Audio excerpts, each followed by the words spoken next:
منیری رحمۃ اللہ علیہ فرماتے ہیں، کیا فرماتے ہیں حضرت شریف الدین یحییٰ منیری رحمۃ اللہ علیہ، حضرت شریف الدین یحییٰ فرماتے ہیں، حضرت شریف الدین یحییٰ منیری رحمۃ اللہ علیہ یہ فرماتے ہیں، کوئی حضرت شریف الدین یحییٰ منیری یہ فرماتے ہیں کہ تم جا کر اپنے گھر میں یہ کہا کرو، کیا کہا کرو، البھیسو البھیسو کے ورد کرا کرو۔ اتنے سننے کے بعد وہ سوچتے اتنا بڑا اللہ کا ولی آخر یہ کہہ رہا ہے تو کچھ بات سوچ ہی کر کہتا ہے۔ اتنے بعد وہ سوچ کر حضرت شریف الدین یحییٰ منیری رحمۃ اللہ علیہ کے سامنے ہاتھ جوڑتا ہے اور یہ ورد لے کر چلتا ہے، اس کے ورد لے کر چلتا۔ اگر کسی عالم دین سے پوچھا جائے، اگر حافظ قرآن سے پوچھا جائے یا مفتی اکرام سے پوچھا جائے، وہ یقیناً یہی بتائیں گے کہ الغفاروں کا ورد کرو، الستاروں کا ورد کرو، الغفور الرحمانوں کا ورد کرو۔ یقیناً یہ ورد اللہ کی رضا کے لیے حاصل کرتا ہے، انسان اس کو حاصل کر کے کچھ نہ کچھ بن جاتا ہے۔ مگر اس بندے کو دیکھو حضرت شریف الدین یحییٰ منیری رحمۃ اللہ علیہ کے محبت میں وہ کتنا مست و پیست ہو جاتا ہے۔ تو حضرت شریف الدین یحییٰ منیری رحمۃ اللہ علیہ کے بات کہتا ہے، وہ الفاظ کیا رہتا ہے، البھیسو البھیسو البھیسو البھیسو کے ورد کرتا ہے، البھیسو البھیسو کے ورد کرنے کے بعد وہ اپنے گھر کی طرف چل جاتا ہے۔ حضرت شریف الدین یحییٰ منیری رحمۃ اللہ علیہ دنیا کی طرف لوٹتے ہیں، دنیا کی طرف لوٹتے ہیں، جنگل کی طرف سے آ کر دنیا کی طرف لوٹتے ہیں، اپنے گھر کی طرف لوٹتے ہیں، اپنے مکان کی طرف لوٹتے ہیں۔ جب اپنے مکان کی طرف لوٹنے ہیں، جانے کے بعد اندر رہنے لگتے ہیں۔ جب اندر رہنے کے بعد اب تو میں نے ایک بات بتائی، دنیا کا جو فلسفہ ہے، دنیا کی جو حقیقت ہے، دنیا کا جو تلخ ہے، دنیا کا جھوٹ ہے، یہ تمہیں کوئی بادشاہ نہ بتائے گا، یہ تمہیں کوئی اورنگزیب نہ بتائے گا، یہ تمہیں لال قلعہ بنانے والا کوئی بادشاہ نہ بتائے گا، یہ تمہیں تاج محل بنانے والا کوئی بادشاہ نہ بتائے گا، یہ تمہیں کوئی بنانے والا بڑا گورنمنٹ نہ بتائے گا۔ اگر دنیا کی حقیقت تمہیں کوئی بتانے والا ہے، وہ غوث اعظم دستگیر بتانے والے ہیں، خواجہ معین الدین چشتی بتانے والے ہیں، حضرت احمد مہدوی بتانے والے ہیں، قطب الدین بختیار رحمۃ اللہ علیہ بتانے والے ہیں، نظام الدین اولیاء بتانے والے ہیں، مخزوم سمنانی کشمکشی بتانے والے ہیں۔ آخر کوئی بتانے والا ہے دنیا کی حقیقت، وہ امام احمد رضا بتانے والا ہے۔ آخر دنیا کی کوئی حقیقت بتانے والا ہے، وہی مرد قلندر جو زمین پر بیٹھ کر اللہ کی ورد کرتا ہے، وہی دنیا کی حقیقت بتائے گا۔ وہ تمہیں کوئی بادشاہ نہ بتائے گا، تمہیں کوئی انجینئر نہ بتائے گا، تمہیں کوئی بڑا گورنمنٹ کا افسر نہ بتائے گا۔ دنیا کی حقیقت کو آخر تمہیں جاننا ہے، دنیا کی حقیقت کو تمہیں سمجھنا ہے، دنیا کی حقیقت کو تمہیں جانکاری حاصل کرنا ہے۔ تو مرد قلندر کے پاس جو دنیا میں رہ کر بھی اللہ اکبر کی نعرہ لگاتا ہے اور دنیا سے چل جانے کے بعد مقام سے حاصل اس طرح سے صبر کرتا ہے، وہ آخرت کی سارے آرام سے جاتا ہے۔ یہ دنیا کی حقیقت وہ فرماتے ہیں۔ اب ان سے میں دنیا کی حقیقت آپ کے سامنے پیش کروں۔ دنیا کی حقیقت کس سے پوچھنی ہے؟ دنیا کے جھوٹ کی کس سے پوچھنی ہے؟ دنیا کی بدکاری کس سے پوچھنی ہے؟ دنیا کی حقیقت آخر کس سے پوچھنی ہے؟ حضرت شریف الدین یحییٰ منیری اللہ کے بہت بڑے ولی ہیں۔ حضرت شریف الدین یحییٰ منیری رحمۃ اللہ علیہ کا وصال ہو جاتا ہے۔ وصال ہو جانے کے بعد ان کا ایک مرید رہتا ہے جو ان سے بہت محبت کرتا ہے، ان سے بہت عقیدت کرتا ہے، ان سے حد سے زیادہ محبت کرتا ہے۔ ہر مرید چاہتا ہے کہ میری پیر کا اتنا اچھا مقام ہے، میرے پیر سے میں اتنا اچھا محبت کرتا ہوں۔ ان کو اللہ تبارک و تعالیٰ نے کس درجات پر رکھا، ان کو کس بلندی پر رکھا، کس مقام دیا، وہ کیا کرتا ہے؟ استخارہ کرتا ہے۔ استخارہ کرنے کے بعد اللہ کی یاد میں گم ہو جاتا ہے، اللہ کی یاد میں مست ہو جاتا ہے۔ جب اللہ کی یاد میں مست ہو جاتا ہے، اللہ کی یاد میں مست ہو جانے کے بعد لوح محفوظ پر کیا دیکھتا ہے؟ لوح محفوظ پر دو نام لکھا جاتا ہے۔ ایک نام لکھا جاتا ہے سید العارفین، جس کا مطلب بایزید بستانی ہے۔ ایک کا نام رہتا ہے سید المشایخ، جس کا مطلب ہوتا ہے شریف الدین یحییٰ منیری رحمۃ اللہ علیہ۔ آج سے 600 سال پہلے دنیا میں تصوف کے آج سے 600 سال پہلے تصوف کی دنیا میں ان سے بڑا کوئی رائٹر نہ گزرا۔ آج سے 600 سال پہلے ان سے بڑا کوئی تصوف کا رائٹر نہ گزرا۔ وہ کم سے کم اپنی زندگی میں 1800 سے زیادہ کتاب لکھے ہیں، انہی کا نام شریف الدین یحییٰ منیری رحمۃ اللہ علیہ۔ اب اعلیٰ حضرت کے بارگاہ میں آپ کو بتا، اعلیٰ حضرت وہ ذات ہے جو اپنی 63 سال کی عمر میں اس میں اتنا اس کے نبی میں اتنا پیوست ہو چکے ہیں، جو اس کے 63 سال کی عمر میں حضرت محمد مصطفیٰ صلی اللہ تعالی علیہ وسلم سے اس طرح محبت کرتے ہیں۔ ان نے اپنے 55 علم میں 1000 سے زائد کو لکھا۔ وہ کیا فرماتے ہیں؟ نہایت ہی وہ سستا جنت بیچ رہے ہیں، نہایت ہی وہ سستا جنت بیچ رہے ہیں۔ ہم کیا مفلس ہے جو ہاتھ اپنا خالی ہے۔ اعلیٰ حضرت یہ شعر فرماتے ہیں، اور ایک شعر کا میں اور وضاحت کرتا ہوں. سونا جنگل رات اندھیری بدری کالی جالی ہے, سونے والوں جگتے رہیو, چورے والوں جگتے رہیو, چوروں کی رکھوالی ہے. یہ شعر کا مطلب یہ نہ ہوا, یہ شعر کا مطلب تو آپ اصلی سمجھ نہ سکے. کوئی علماء اکرام اس شعر کی وضاحت صحیح سے نہ کرتے. علماء اکرام تو اعلیٰ وہ ہر چاہتا ہے کہ اعلیٰ حضرت کا نعت پڑھا جائے, اعلیٰ حضرت ہی کا نعت یقیناً پڑھا جائے, اعلیٰ حضرت ہی کا یقیناً نعت سنا جائے. اگر کوئی اعلیٰ حضرت کا نعت پڑھتا ہے انہیں سے نعت نہ, کوئی شاعر اعلیٰ حضرت کے شعر و شاعری کو اپنے گرد سمان کا سر کا تاج بناتا ہے تو اسے شاعر کا بھی کلام سنا جائے, بلکہ اس کے علاوہ کسی کا کلام نہ سنا جائے. اعلیٰ حضرت کیا فرماتے ہیں؟ اعلیٰ حضرت اس شعر سے یہ بھی وضاحت کرتے ہیں کہ ہمارے اندر جو نفس قہارا وہ بھی تو سونا جنگل رات اندھیری ہو چکا ہے. ہم اپنے اندر عرض کیا برائی نہ کرتے ہیں. نفس کی جو اجاڑ ہوتے ہیں اس نفس کے اجاڑ ہم وہ پورا کام کر دیتے ہیں, وہ جو پورا کام ہم سے نہ ہو جاتا. اس کے شعر کا مطلب بھی یہی ہوتا ہے کہ سونا جنگل رات اندھیری بدری کالی چاہیے, سونے والوں جگتے رہیو, چوروں کی رکھوالی. یہ اعلیٰ حضرت فرماتے ہیں. اب دنیا کی حقیقت 600 سال پہلے کا وہ بڑا تصوف کا رائٹر حضرت شرف الدین یحییٰ منیری رحمت اللہ علیہ کیا فرماتے ہیں؟ حضرت شرف الدین یحییٰ منیری رحمت اللہ علیہ فرماتے ہیں حضرت آدم علیہ السلام کو جب جنت میں رکھا گیا, جنت میں رکھنے کے بعد حضرت آدم علیہ السلام کو بھوک لگ گئی. حضرت آدم علیہ السلام کو جب بھوک لگ گئی, حضرت آدم علیہ السلام نے ایک گیہوں کھا لیا. اب میں آپ کو اس کو پیچھے طرف لے چل کے اس کی وضاحت میں آپ کو صحیح سے کروں. ہمارے قاری عبد الوہاب صاحب ہیں, آخر ان کے گھر میں اے سی لگ جائے, میرے جیسا شخص ان کے پاس جائے, آخر ان کے گھر میں اے سی لگا رہے تو میں چاہوں گا کہ حضرت مجھے کچھ دیر یہاں بیٹھنے کی اجازت دے دیا جائے. 1 گھنٹہ بیٹھ لوں گا, پھر طبیعت چاہے گی کہ اور 1 گھنٹہ بیٹھ لوں, اور طبیعت چاہے گی اور 1 گھنٹہ بیٹھ لوں. مگر جب مئی جون کی جیسی گرمی ہوگی تو انسان کے دل چاہتا ہے کہ 4 گھنٹہ بھی یہیں پر بیٹھ جائے, اس کی دل نہیں بھرتی, اس کی طبیعت نہیں بھرتی. جب اسی دوران آپ کو 1 نمبر لگ جائے یا 2 نمبر لگ جائے, اس کے بعد حضرت عبد الوہاب صاحب آپ کو بولیں گے کہ حافظ دانی صاحب آپ کہاں جا رہے ہیں, تو میں کہوں گا حضرت مجھے 1 نمبر لگ گیا ہے, میں یہاں سے جانا چاہتا ہوں. میں پھر حضرت بولیں گے ابھی تو آپ یہاں پر بیٹھ کے تھے, یہاں سے جانے کیوں نہیں, جا کیوں رہے؟ میں بولوں گی حضرت مجھے 2 نمبر لگ گیا, اس کے باوجود آپ جانے نہیں دیں گے تو آخر میں یہاں کر دوں گا تو آپ نہیں رہ پائیں گے.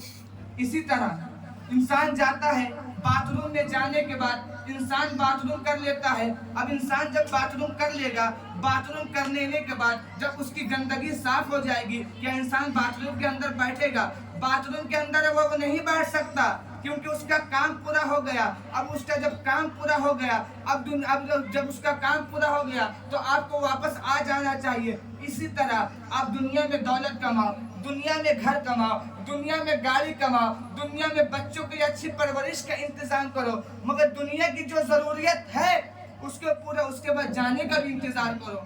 میں نے آپ کو پہلے بتایا کہ جنت, آخر جنت کی مزہ لینا چاہتے ہیں, جنت کا لطف اٹھانا چاہتے ہیں, جنت کا ذائقہ لینا چاہتے ہیں, جنت کے میں جا کر وہاں کا کھانا پینا کھانا چاہتے ہیں, تو دنیا کا آپ کو سفر کو چھوڑنا پڑے گا. جب دنیا کو آپ سفر کو چھوڑ دیں گے, دنیا کو آپ چھوڑ دیں گے, دنیا سے جب کر آپ پردہ کر دیں گے, جب پردہ کر دیں گے, قبر میں آپ کو ڈالا جائے گا, پھر حساب کتاب کا معاملہ ہو گیا, اس کے بعد ہی آپ کو جنت عطا کر دیا جائے گا, اسی بعد ہی آپ کو جنت دیا جائے گا, اس سے پہلے آپ کو جنت نہ دیا جائے گا. میری بحث ہو رہی تھی حضرت آدم علیہ السلام پر. حضرت آدم علیہ السلام جنت میں گیہوں کھا لیتے ہیں. حضرت آدم علیہ السلام جب جنت میں گیہوں کھا لیتے ہیں, کھانے کے بعد حضرت آدم علیہ السلام کو 2 نمبر لگ جاتا ہے. حضرت اللہ تبارک و تعالیٰ ارشاد فرماتے ہیں جنت یہ پخانہ کرنے کی جگہ نہیں ہے, جنت یہ گندگی کرنے کی جگہ نہیں ہے, جنت یہاں پر برائی پھیلانے کی جگہ نہیں ہے, جنت اس کو گندگی کرنے کی جگہ نہیں ہے. تم جنت کو چھوڑ دو, جنت کو چھوڑ کر تم دنیا کی طرف جاؤ. اب حضرت شریف الدین یحییٰ منیری رحمت اللہ علیہ ان کے حضرت آدم علیہ السلام کے اس پخانہ کا مطلب آپ کو دنیا کے وضاحت میں سمجھاتے ہیں. حضرت آدم علیہ السلام کا وہ جو پخانہ رہتا ہے, یہ دنیا کا جو حسین ہے, یہ دنیا کا جو جمیل ہے, یہ دنیا کا جو گھر ہے, یہ دنیا کا جو تاج ہے, یہ دنیا کا جو رہنما ہے, یہ دنیا کا جو گاڑی ہے, یہ دنیا میں جو باری ہے, یہ دنیا میں جو آپ تاج محل دیکھ رہے ہیں, سمندر میں لہر دیکھ رہے ہیں, کرنوں میں بارش دیکھ رہے ہیں, سورج میں چمک دیکھ رہے ہیں, چاندنی میں چمک دیکھ رہے ہیں, گھر میں اچھا کھانا دیکھ رہے ہیں, دنیا میں ہر چیز دیکھ رہے ہیں جو دنیا میں موجود ہے. یہ کیا ہے؟ حضرت شریف الدین یحییٰ منیری رحمت اللہ علیہ فرماتے ہیں یہ میرے آدم علیہ السلام کا اسی پخانہ کا برکت ہے. یہ آدم علیہ السلام کا وہ پخانہ کا برکت ہے. تو آدم علیہ السلام کا پخانہ کا عالم یہ ہوگا تو حضور محمد مصطفیٰ صلی اللہ تعالی علیہ وسلم کا پلتے قدموں کا دھول کا عالم شاہ ہوگا. یہ حضرت آدم علیہ السلام یہ دنیا کی حقیقت ہے جو ان کے پخانے کی شکل میں یہاں کے لوگ زندگی کو بسر کر رہے ہیں, زندگی گزار رہے ہیں. سوچتے ہیں کہ مال کما لیں گے, گاڑی کما لیں گے, گھر کما لیں گے, اس کے بعد ہم کو یہاں سے نہیں جانا. حضرت شریف الدین یحییٰ منیری رحمت اللہ علیہ نے اس کو سمجھا دیا کہ دنیا میں اسی طرح رہو جس طرح پخانہ لگتا ہے چلے جاتے ہو تو پھر واپس آتے ہو, اسی طرح دنیا میں رہو. جب تک رہنا اس کا انتظام کرو اور جب جانا ہے تو دنیا سے اچھے سے چلے جاؤ. اسی کی وضاحت حضرت شریف الدین یحییٰ منیری رحمۃ اللہ علیہ فرماتے ہیں. ایک واقعہ مدینہ شریف کا مجھے یاد آ رہا ہے. لفظ میں مدینہ شریف سے اچھا دنیا میں اس سے اچھا کوئی لفظ نہیں ہوتا, اور ذات محمد مصطفیٰ صلی اللہ علیہ وسلم سے کوئی ایسا ذات نہیں ہوتا نا. یہ شان ہے ہمارے محمد مصطفیٰ صلی اللہ تعالی علیہ وسلم. حضرت عثمان غنی رضی اللہ تعالی عنہ تجارت کر کر مدینہ شریف آتے ہیں.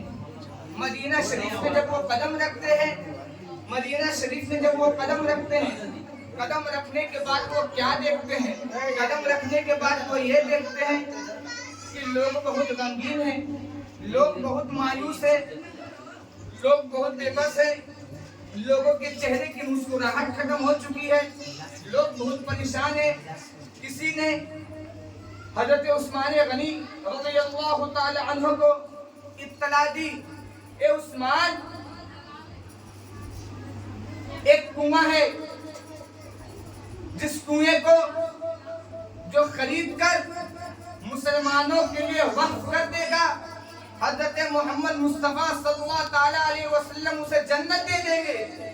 اب حضرت محمد مصطفیٰ صلی اللہ تعالی علیہ وسلم کے یہ الفاظ سن کر حضرت عثمان غنی رضی اللہ تعالی عنہ کا عشق اندر اچھال مار رہا ہے.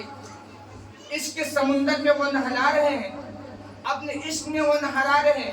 وہ سب سے پہلے اس کافر کے پاس جاتے ہیں.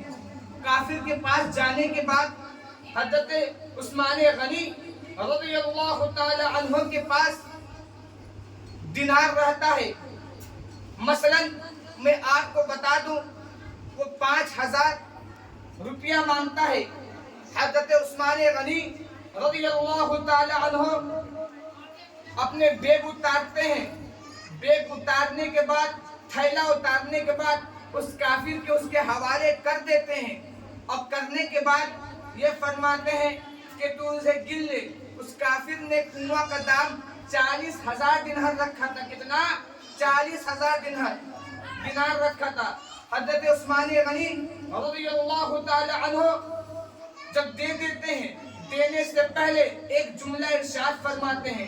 وہ جملے پہ غور کیجئے. ان کا جملہ یہ رہتا ہے کہ سن, میں تجھے جو تھیلی دیا ہوں, تھیلی دینے سے پہلے تمہیں دے چکا ہوں, گننے سے پہلے ایک بات سن لے. آخر اس میں ایک دینار کم بھی رہے گا مگر اس میں اتنا زیادہ. حضرت عثمان غنی رضی اللہ تعالی عنہ نے تجارت کا جتنا روپیہ کما کے لائے تھے اس تھیلی میں موجود تھا. مگر کافر تو کافر ہوتا ہے, مشرک تو مشرک ہوتا ہے, اس کے اندر کی حقیقت وہی جانتا ہے, اور صاحب رسول ہی جان سکتے ہیں وہ کیسا انسان ہے. اتنا کہنے کے بعد حضرت عثمان غنی رضی اللہ تعالیٰ عنہ ارشاد فرماتے ہیں کہ اسے گننے سے پہلے سن، جو بیر روما اس کنواں کا نام رہتا ہے، بیر روما کا کنواں، اس کا پانی مجھے ایک کٹورا دے دے، وہ پانی ایک کٹورا مجھے دے دے۔ وہ کٹورے میں پانی لے کر حضرت عثمان غنی رضی اللہ تعالیٰ عنہ یہ بھی فرما دیتے ہیں اگر ایک دینار بھی کم ہوگا تو اس عثمان سے ایک دینار بھی تو لے لینا، مگر گننے سے پہلے مجھے ایک کٹورا پانی عنایت فرما دے۔ اتنے کہنے کے بعد حضرت عثمان غنی رضی اللہ تعالیٰ عنہ ہاتھ میں کٹورے لے کر پانی لے کر کٹورے میں جاتے ہیں، راستے میں صحابی رہتے ہیں، صحابی کی چاہت ہوتی ہے کہ سب پانی مانگ لے، اور صحابی سوچتے ہیں کہ پانی مانگ لے، مگر کسی صحابی کی جرأت نہ ہوتی ہے کہ حضرت عثمان غنی رضی اللہ تعالیٰ عنہ سے پانی مانگ لے۔ اتنے میں کیا دیکھتے ہیں، ہمارے آقا محمد مصطفیٰ صلی اللہ تعالیٰ علیہ وسلم کعبے کے بدر الدجا، شیبہ کے شمس الدوا، یاسین و مزمل و مدثر، طٰہٰ و یاسین رحمت للعالمین، مراد المشتاقین، وما ارسلناک الا رحمت للعالمین، جس کو میرے خدا نے سارے جہاں کے لیے رحمت بنا کر بھیجا۔ حضور محمد مصطفیٰ صلی اللہ تعالیٰ علیہ وسلم وہاں بیٹھے ہیں۔ اب حضرت عثمان غنی رضی اللہ تعالیٰ عنہ، حضرت محمد، یہ واقعہ بہت غور سے سماعت کرنے کی ضرورت ہے، بغور سماعت کرنا ہے۔ حضرت عثمان غنی رضی اللہ تعالی عنہ حضرت محمد مصطفیٰ صلی اللہ تعالی علیہ وسلم کے پاس جاتے ہیں۔ پاس جانے کے بعد ہاتھ میں کٹوری لیتے ہیں، اس کٹوری میں پانی رہتا ہے۔ پانی لینے کے بعد حضور محمد مصطفیٰ صلی اللہ تعالی علیہ وسلم کے منہ کے قریب لے جاتے ہیں۔ حضرت محمد مصطفیٰ صلی اللہ تعالی علیہ وسلم بھی اپنا ہاتھ بڑھاتے ہیں۔ جیسے ہی حضرت محمد مصطفیٰ صلی اللہ تعالی علیہ وسلم ہاتھ بڑھاتے ہیں، حضرت عثمان غنی یہ ہاتھ کو پیچھے ہٹا لیتے ہیں۔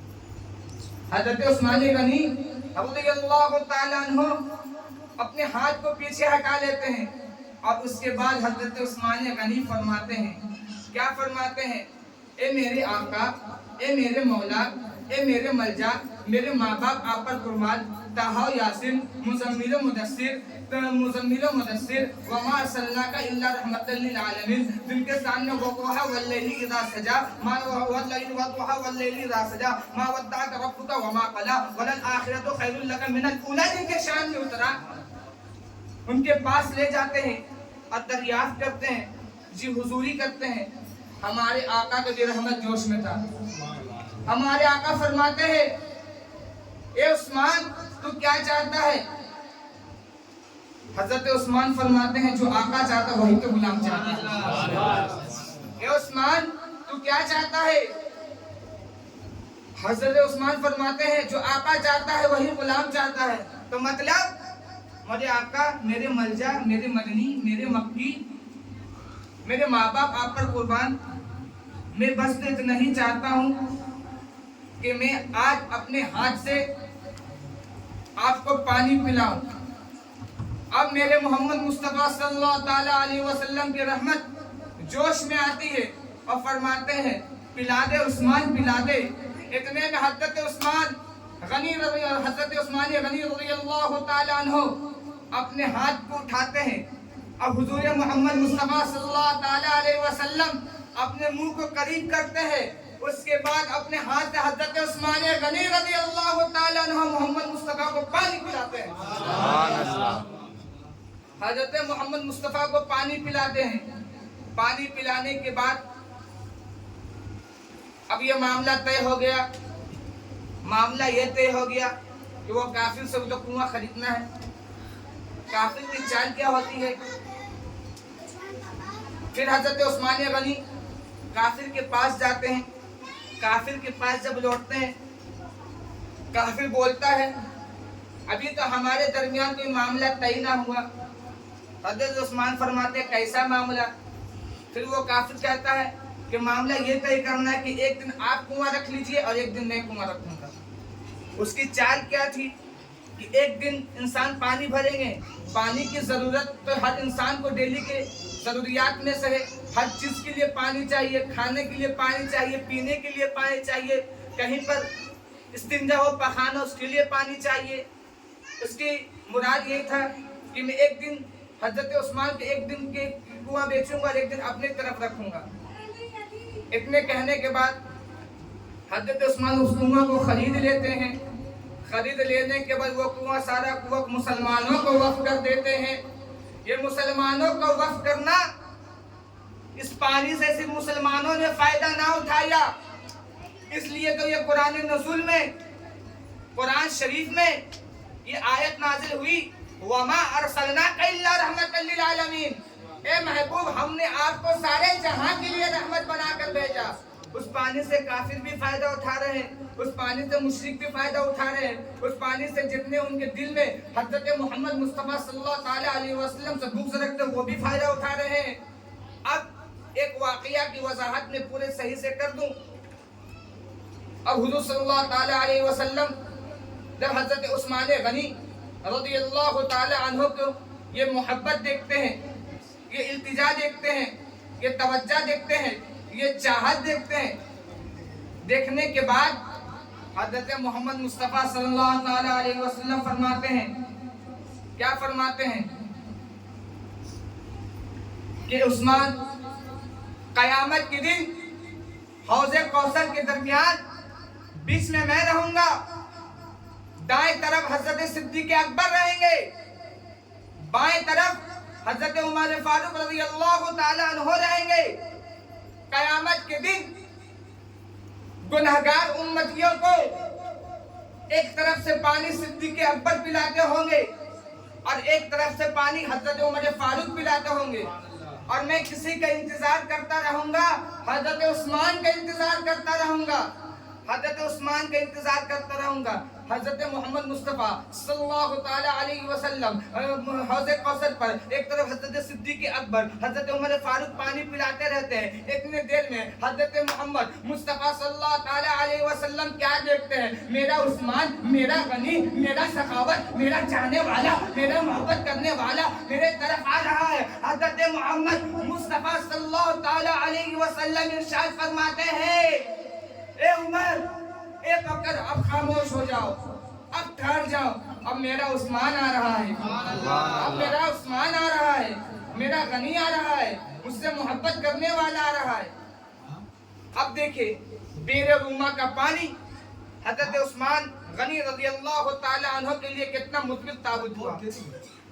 حضرت محمد مصطفیٰ صلی اللہ تعالی علیہ وسلم حضرت عثمان غنی رضی اللہ تعالی عنہ کو اپنے قریب کرتے ہیں، قریب کر کر بلاتے ہیں، اور بلانے کے بعد یہ ارشاد فرماتے ہیں، اے عثمان، اس دن تم نے اپنے ہاتھوں سے مجھے بئر روما کا پانی پلایا تھا، آج محمد مصطفیٰ صلی اللہ تعالی علیہ وسلم اپنے ہاتھوں سے آب کوثر تمہیں پلا رہا ہے، اپنے ہاتھوں سے آب کوثر تمہیں پلا رہا ہے۔ یہ حضرت عثمان غنی رضی اللہ تعالی عنہ کی سخاوت تھی، یہ حضرت عثمان غنی رضی اللہ تعالیٰ کی حضرت محمد مصطفیٰ صلی اللہ تعالی علیہ وسلم سے محبت تھی، یہ حضرت عثمان غنی حضور محمد صلی اللہ تعالی علیہ وسلم سے عقیدت تھی، جو حضرت محمد مصطفیٰ صلی اللہ تعالی علیہ وسلم کی محبت میں حضرت عثمان غنی رضی اللہ تعالی عنہ نے تجارت کا جتنا نعرہ تکبیر، نعرہ رسالت، نعرہ رسالت، مسلک اعلیٰ حضرت، ان جملوں کے ساتھ میں اپنے گفتگو ختم کرتا ہوں۔ السلام علیکم ورحمۃ اللہ وبرکاتہ۔